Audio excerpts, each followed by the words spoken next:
Ada sebuah kampung di wilayah Nanggro Aceh Darussalam yang tengah dilanda musim kemarau yang berkepanjangan. Banyak tumbuhan yang mati, sehingga membuat persediaan makanan semakin menipis. Atas keadaan tersebut, ada sepasang suami istri yang mempunyai 7 orang anak laki-laki yang masih kecil, lemas kelaparan. Suami istri itu pun mencoba untuk memenuhi kebutuhan sehari-hari, dengan menanam sayuran untuk dimakan lalu sisanya dijual ke pasar. Keadaan kemarau yang berkepanjangan itu semakin membuat mereka tidak sanggup untuk memenuhi kebutuhan keluarganya. Sehingga pada suatu malam, mereka sepakat untuk membuang semua anaknya ke sebuah hutan yang jauh dari perkampungan. Namun, salah seorang anaknya mendengar pembicaraan orang tuanya itu. Pada hari yang ditentukan, suami dan istri itu mengajak ketujuh anaknya untuk mencari kayu bakar ke hutan. Saat sedang istirahat makan siang, suami istri itu berpura-pura pergi untuk mencari air minum.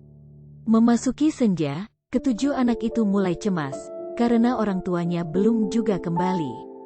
Lalu, salah satu anak menghalangi niat saudara-saudaranya yang hendak mencari orang tua mereka.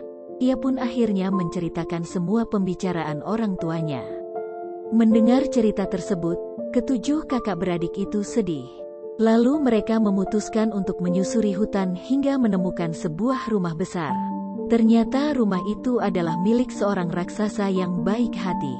Sontak, mereka masuk dan disuguhi makanan enak, diberi emas serta intan untuk melanjutkan perjalanan.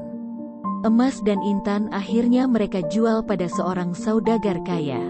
Hasilnya digunakan untuk membangun rumah masing-masing. Setelah bertahun-tahun bekerja keras dan saling membantu, mereka berhasil memiliki harta kekayaan yang melimpah. Suatu hari, mereka pun berinisiatif untuk mencari orang tuanya. Setelah perjalanan panjang, mereka berhasil menemukan dan memilih untuk membawa orang tua mereka agar tinggal bersama di rumah yang bagus.